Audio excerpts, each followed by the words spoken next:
시사발전소 한진입니다. 윤석열 당선자의 검찰개혁 저지전선 꾸리는 내용, 어떤 내용인지 조금 설명을 드릴 필요가 있을 것 같습니다. 어떤 식으로 검찰개혁의 저지전선을 꾸리는가, 윤석열 당선자의 절친 이완규 변호사에 대한 이야기를 좀 해볼까 합니다. 자, 먼저 TV조선의 기사를 먼저 보시고서 그 다음에 이야기를 좀 이어가는 것으로 하죠. 헤드라인만 보겠습니다. 단독 윤석열 징계를 변호했던 이완규 변호사죠. 법제처장에 유력하다. 그래서 검찰 정상화를 완전히 원상복귀 시키는데 시동을 걸었다라는 이야기에 헤드라인이 좀 이렇게 올라와 있습니다. 굳이 뭐 내용은 읽지 않아도 저 헤드라인만 보더라도 내용을 좀 이해하실 수 있는 부분이라고 생각하는데요. 자, 이완규 변호사는 여러분들이 좀 잘 기억을 하실 겁니다. 윤석열 당선자가 검찰총장이던 시절에 자신의 지위를 이용해서 이제 부당하게 자신과 자신의 가족 그리고 자신의 어떤 측근과 관련된 여러 비위 사건의 수사에 있어가지고 계속해서 개입을 하지 않았습니까? 그래서 계속해서 개입을 하는 그러한 움직임을 보이니까 그 당시 법무장관이던 추미애 장관이 직무정지 처분을 내린 바가 있었죠. 자, 근데 이때 윤석열 당시 총장에 대한 직무집행정지 가처분 신청과 같이 행정소송 법률 대리를 맡았던 거 바로 이완규 변호사였습니다. 가처분의 인용을 받아내고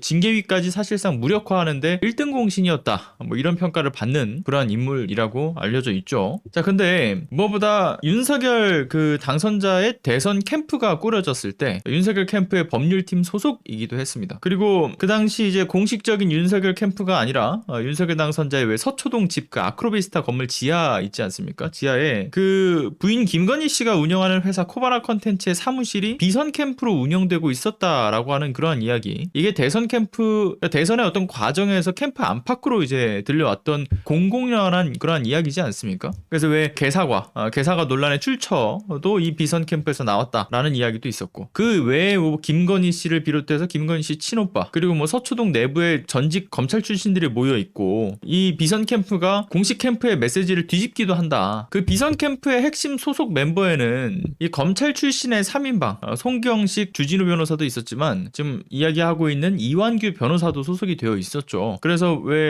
그 밖에 뭐 장모 사건이라든가 그 밖에 뭐 윤석열 당선자의 가족 문제에 있어가지고 아무튼 끊임없이 윤석열 당선자뿐만 아니라 가족까지도 변호를 해왔던 인물이기도 합니다. 윤석열 당선자의 지근거리에서 활동을 해왔던 건데, 그런데 이 인물 윤석열 당선자와 사법연수원 23기 동기죠. 그리고 무려 40년간의 또 절친으로 소개된 바도 있었고요. 그런데 이 이완규 변호사의 이 밖에 좀 대표적인 행동들을 또 몇 가지 더 주목을 해보면 그런 일이 있었어요. 고 노무현 대통령의 그 검사와의 대화 혹시 기억하시나요? 그러니까 노무현 대통령을 향해서 뭐 학번을 물어본다든가 또는 뭐 청탁성 전화를 왜 했냐라는 어떤 허위날조 정보성 공격을 퍼부면서 기본적인 정말 예의라고는 눈을 진짜 씻고 찾아봐도 확인할 수가 없었던 그 검사들의 오만방자한 모습들 기억하실 겁니다. 이게 미디어를 통해서 정말 아무런 필터링도 없이 그냥 그대로 국민들이 이 광경을 또 지켜보지 않았습니까? 그 생생했던 광경을 아직까지도 떠올리시는 분들도 분명히 있을 거예요. 그래서 이때 당시입니다. 여러분들 기준으로 왼쪽에 사진을 보셨을 때 이때 이제 이완규 변호사가 대표 검사들 중에 한 명으로 이제 참석을 했던 것인데, 이 당시 이완규 변호사는 법무부 장관이 갖고 있는 인사권으로 인해서 뭐 검찰의 독립성이 뭐 보장되지 않는다. 정치 권력의 영향이 검찰에게 이게 들어와서 뒤흔들고 있으니까 대통령의 검찰 인사권을 검사들에게 뭐 넘기는 방식이 옳다. 뭐 이런 식의 황당한 주장들을 이 당시에 펼쳤던 바가 있었죠. 그러니까 이미 아주 오래전부터 검찰 독립성이라고 하는 명목하에 검찰들이 행해왔던 이 만행들을 덮어둔 채로, 그러니까 검찰이 정말 마음대로 날뛸 수 있도록 행정부 소속의 검찰이 행정부 수반의 말을 듣지 않겠다라고 얘기하면서 사실상 대척점에 서겠다라는 공언과 어떤 행보를 이어갔던 그런 인물이나 다름이 없습니다. 게다가 여러 어떤 그 검찰개혁 법안에 대해서 이 비난을 계속 쏟아냈던 인물이기도 하죠. 공수처 설치와 관련해서는 뭐 괴물 같은 조직이다. 이것은 위헌이다. 뭐 사찰기구다. 뭐 공수처를 추진하는 정부와 여당에 대해서는 뭐 독일 나치와도 같다. 민주주의가 뭐 독재로 뭐 바뀔 수 있다라고 하는 것을 보여주는 대표적인 사례가 될 것이다. 뭐 이런 식으로 온갖 극단적이고 자극적인 단어들을 사용하면서 언론 플레이를 주도했던 인물이기도 합니다. 검경 수사권과 검찰 정상화 법안과 관련해서도 반대를 해왔던, 그러니까 완전한 검찰주의자라고 보시면 돼요. 특히나 검찰 정상화 법안에 대해서는 이제 뭐 업무 체제의 붕괴가 우려된다. 뭐 국민의 인권보호 기회를 아예 뺏어가 버리면서 일반 국민들이 오히려 이 피해를 보게 된다라는 취지의 헛소리들을 이 언론을 통해서 끊임없이 배설을 해오기도 했고요. 그리고 역시나 아니나 다를까 이 뭐 7회 지방선거죠. 2018년이었을 겁니다. 7회 지방선거에서 당시 자유한국당의 인천시장 공천위원으로 의원으로 또 활동을 하기도 했었고요. 그리고 자유한국당 당시에 인천시당 윤리위원까지 하면서 이미 국민의힘의 전신이던 당에서부터 당내에서 무언가의 역할을 계속해서 해왔던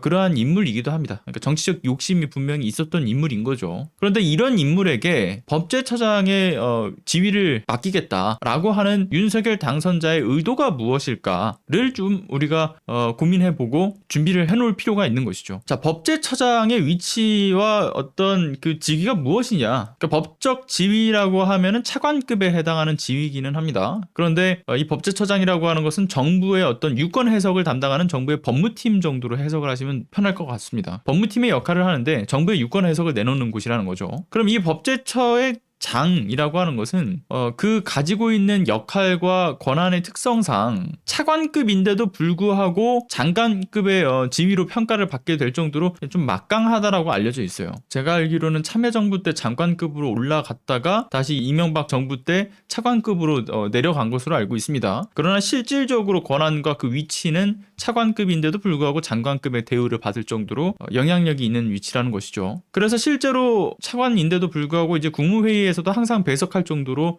이 역할이 좀 막중합니다. 자, 그런데 우리가 이걸 생각을 해볼 필요가 있는 거죠. 한동훈 법무부 장관 후보자를 지명한 것의 그 이유도 그렇고요. 그리고 정부의 유권 해석을 담당하는 곳에 법제처장의 이완규 변호사를 지명하려고 하는 것도 그렇고 결국에는 이 모든 것의 흐름이 검찰 정상화 법안의 무력화에 다가서고자 하는, 그러니까 확실한 어떤 윤석열 당선자의 의지와 사전 포석이 아닐까, 그런 생각이 드는 움직임들인 거죠. 그러니까 이에 맞추어 가지고 지금 국힘에서도 그 메시지를 아끼지 않고 내고 있는 상황이기도 한데 데일리안의 기사를 좀 하나 보고 오겠습니다. 기사 보시죠. 자, 국민의힘 중수청 보이콧, 믿을 건 윤석열 당선자의 거부권이다 라는 식의 주장들을 펼치고 있습니다. 국민의힘이 중대범죄수사청 신설 논의를 위해 꾸려진 사법개혁특별위원회 불참 의사를 피력했습니다. 법안이 무효인 만큼 중재안에 포함된 사개특위 구성에도 협력할 수 없다는 취지를 밝히고 있다라고 하는 것이죠. 국민의힘은 오는 10일 취임할 윤석열 당선자가 본인이 이제 행사할 수 있는 중수청 법안 거부권에 기대를 걸고 있다라고 하는 것이고요. 그래서 국민의힘은 끝까지 사개특위 명단을 제출하지 않을 예정이라고 하는 겁니다. 사개특위는 한국형 FBI인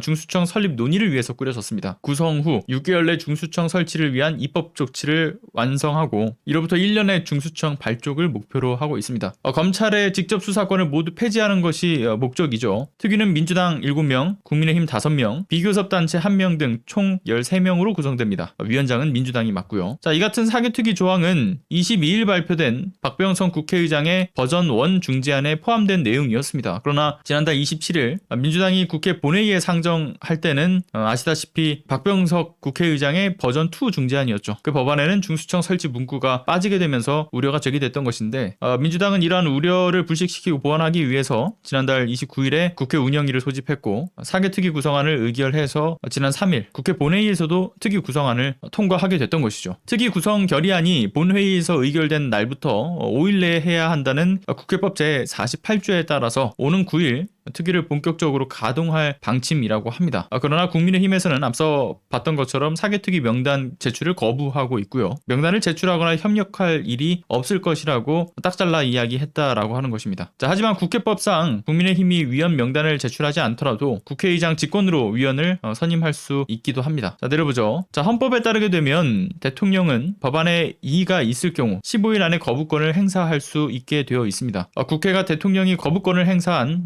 법안을 제의할 경우 출석 의원 3분의 2 이상이 찬성을 해야 법률로 확정이 됩니다. 현재 168석을 보유한 민주당이 범야권 의원들을 다 모으더라도 현 국회의원 293명 중 3분의 2인 193명을 확보하기는 어렵기 때문에 강행 처리는 또 어려워진 상황이다라고 하는 것을 지적하고 있기도 하죠. 자, 중수청 설립 자체에 대한 법안의 거부권 행사 과정에서 이 국무회의에서의 어떤 정부 차원의 유권 해석을 이 윤석열 새 정부에서는 이완규 변호사를 통해서 들을 가능성이 매우 높습니다. 그래서 법제처장으로 앉혀놓은 거겠죠. 그래서 이완규 변호사를 통해서 어떤 법리적 해석을 일단 이들이 좀 장난질을 칠 것 같고요. 그리고 혹여나 중수청이 설립이 되더라도 민정수석실이 폐지되면서 권한이 더 강화된 이 법무부의 어떤 권한과 지위, 거기에 덧붙여서 중수청이 역시도 법무부 장관 산하로 들어가니까 어떤 여러 측면에서 이번에 통과된 법안 이후에 이 검찰개혁의 발목을 어떻게든 확실히 좀 잡아보겠다, 그러한 뜻으로 읽혀지는 보는 것이 바로 이 한동훈 후보자를 지명한 것과 그리고 이 이완규 변호사를 또 법제처장으로 이제 앉히려고 하는 그러한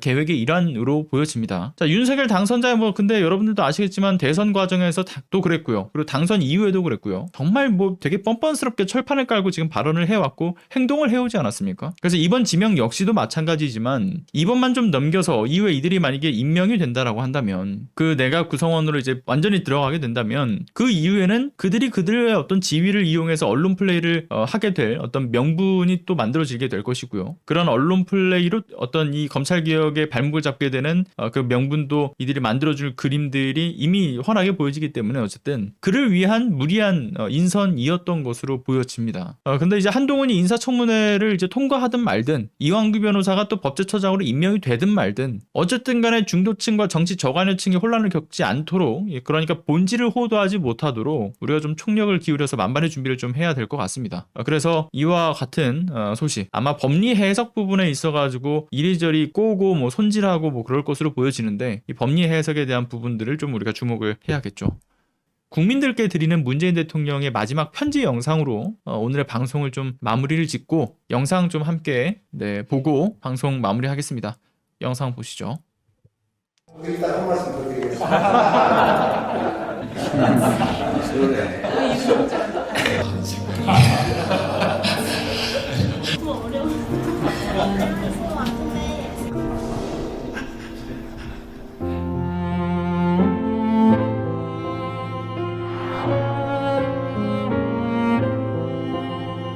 국민 여러분, 5년의 임기를 마치고 국민의 한 사람으로 돌아갑니다.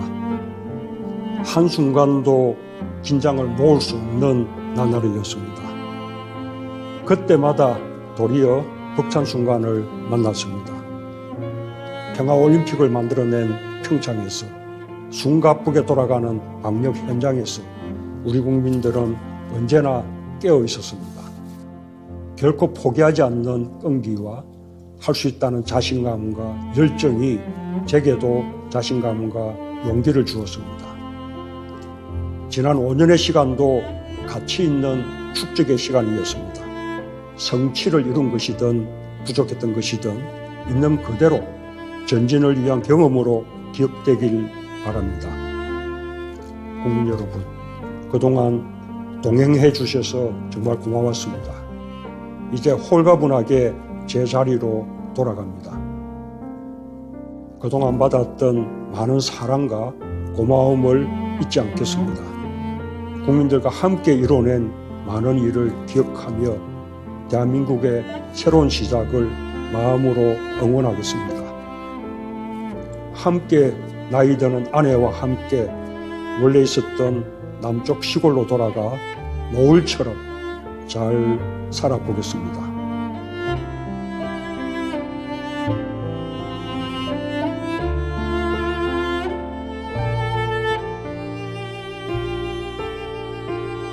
대통령님!